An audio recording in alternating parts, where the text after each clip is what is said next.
So I want to talk about something that I am super passionate about, and that is caring for the environment and being more mindful of our impact. So there's a lot of hype over zero waste right now, but I don't like to call it zero waste because that seems very unattainable.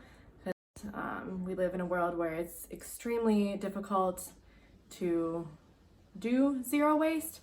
So I like to call it low waste. But here are some easy swaps that you guys can do.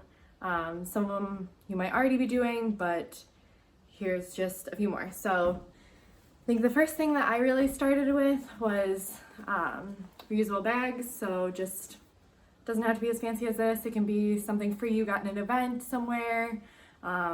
Anything will really work. So I just tell the people at the grocery store, like, I don't need the plastic bag, like, can we just put it in this instead? So, and if you didn't know already, the plastic bags that you get from grocery stores, they can't actually be recycled in the normal recycling.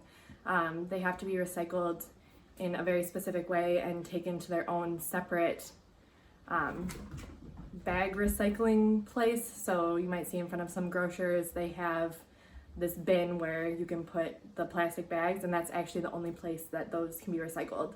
And if you do end up putting your recycling at home in plastic bags, they unfortunately just go to the landfill.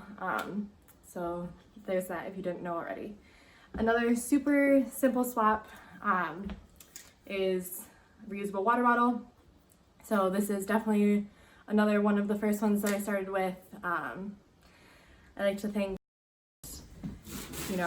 plastic water bottle producers don't produce water, but they just produce plastic bottles. So I actually have a reverse osmosis system at home, so that's honestly even better than what is in a lot of bottled water, and definitely better than tap water. But if tap's all you have, then I think it's better than all of the plastic waste.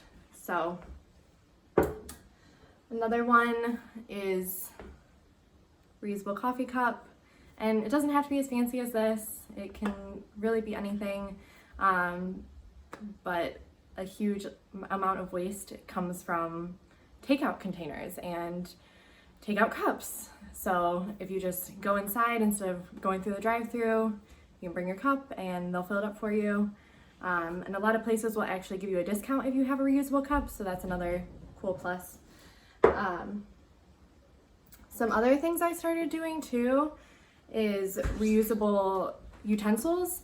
So instead of, so if I do end up getting takeout or something like that, then I just tell them skip the utensils.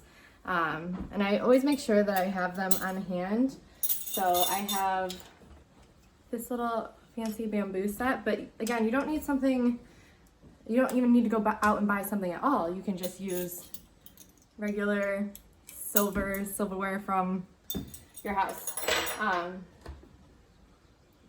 And that stops a lot of the waste also. It's like these things, a lot of the time we already have them on hand, so it's really all about being prepared. Something else, again, you don't need to buy it, but I went a little crazy when I first started doing this and got super excited. So reusable straw, I just have a metal straw right here. Again, totally unnecessary, but if you want it, and if you are someone that likes to drink out of straws, then this might be a good option for you. Just saying no to that plastic straw, and it'll really help. So there you are. A lot of other things that we don't think about are all of the paper waste. So when I started getting into this, I started looking, okay, what am I actually throwing away? And a lot of it was either food scraps or paper waste, which I'll touch on food scraps in another video on composting, which is something else I started doing. But for paper waste, so think about it, we have paper napkins and paper towels and tissues. So there are 3 swaps that you can do for those as well. And I just got these from the thrift store. They're nice cloth napkins. I think I got 7 or 8 of them for like $2 or $3. And they've been super helpful, and it's like you just wash it and then nothing gets wasted.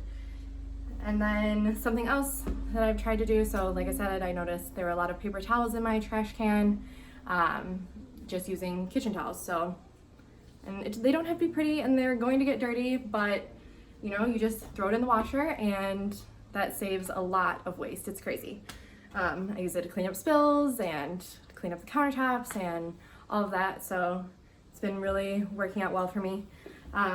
Something else, and I know a lot of people think this is gross, but I mean, think about it, you dirty your clothes and underwear and all of that and then still reuse them after you wash them. So this is same thing. So I have a handkerchief and I have a couple of them. Actually, I got them when my grandmother passed away. They had them laying around the house, so I was like, oh cool, like maybe I'll use these one day. And now I use them all the time. So I really don't use tissues anymore. A lot of people think this is gross, but I don't really care. So yeah, I mean, you just, after you use it for a little bit, then wash it, and that's it. Some other things that I have that when I transitioned to a little bit lower waste lifestyle, so these are cloth produce bags. So I really try and shop package free when I'm at the grocery store. A lot of times I won't even put it in bags at all, but I know people think that's gross. So I have the cloth bags instead of using those plastic bags that they give you at the grocery store. And then one other thing that I use a lot, and I have a bag on hand at all times, and I just keep it filled with all these little items so that way I'm always prepared, and it really is all about preparation. So I have mason jars, but if you don't want to go out and buy mason jars, or if you don't have mason jars hanging around your house, you can reuse stuff. So I clean out old jelly jars and use them. I mean, they're perfect. So I'll use them, make a smoothie and take it to work, or if I'm on the go, I'll leave an empty mason jar in my car and maybe I grab a tea somewhere and like iced tea and have it in that. Or a lot of times I'll just store things in it, like I'll make homemade Nutella and put it in one of those jars. Or a lot of times I'll have too much produce on hand and I don't want to waste it, so I'll chop it all up and I'll freeze it. Like right now I have peppers that were starting to go bad, so I chopped them all up and put them in the freezer in jars. And as long as you leave a little bit of overhead in the jar, you can definitely freeze glass jars. But yeah, those are some of my easy, simple, everyday low waste swaps. So let me know what you guys think. What are some things that you guys do to be more mindful of your impact? Let me know in the comments below. All right, talk to you soon.